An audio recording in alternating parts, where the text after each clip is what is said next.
Hai guys, aku tak boleh nak cakap kuat sangat sebab dekat kubur kita saling menghormati lah kan. So guys, hari ni macam korang tengok kat tajuk, macam korang tengok thumbnail. So hari ni raya yang ketiga. Raya ketiga ni sebenarnya tadi aku dah baru je beraya rumah kawan. So sekarang ni kat kubur. Bukan kubur mak ayah, mak saya cakap kubur arwah atuk mak belah mak. Ni kubur arwah atuk belah ayah. So ni kubur Bukit Badung lah, bukan kubur hijau. Hari ni nak pergi KL macam kau tengok kat tajuk dan kau tengok kat title. Vlog hari raya yang ketiga.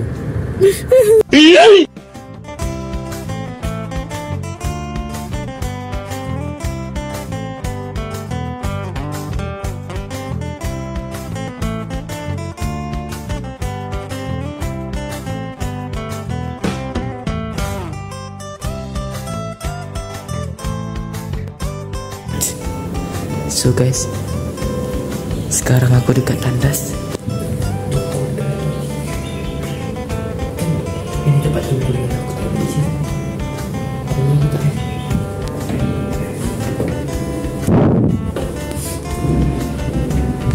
Berkunci tak? Macam betul tadi.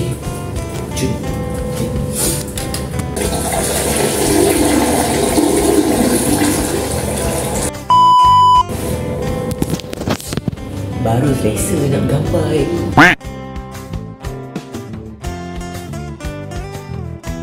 Mesti korang tanya-tanya tempat apa ni. Kalau korang selalu pergi tempat ni, korang dah tahu dah ni tempat apa, iaitu Tugu Negara guys. Siapa je yang tak pernah pergi? Aku dulu masa kecil-kecil, baby lagi je pernah pergi. Sekarang dah berapa 20 tahun aku tak pernah pergi sini dah. Jujur aku cakap, masa tu aku kecil lagi ke 21 tahun aku tak pernah pergi sini.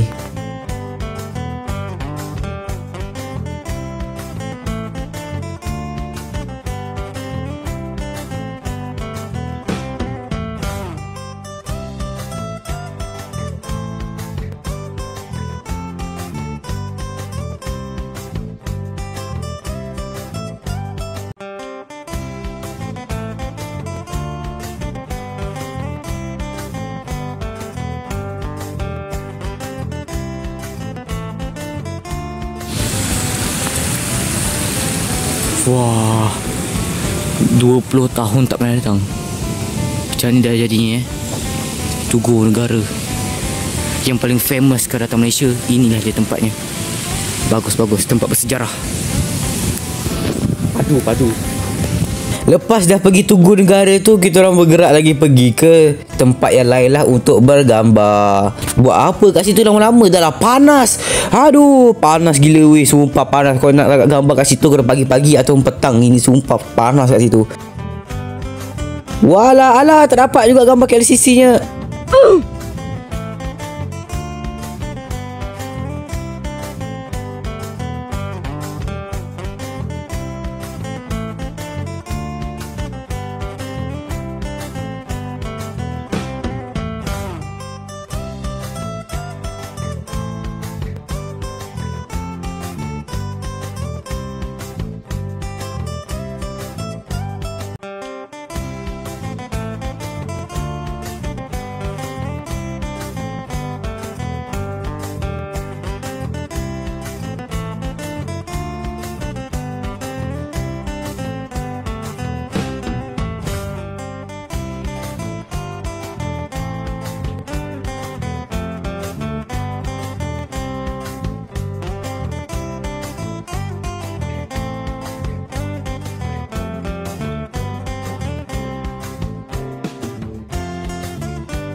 Okay korang semua, thank you yang tengok video yang tak seberapa ni. Sampai sini dulu untuk video kali ni guys. Balik dari KL.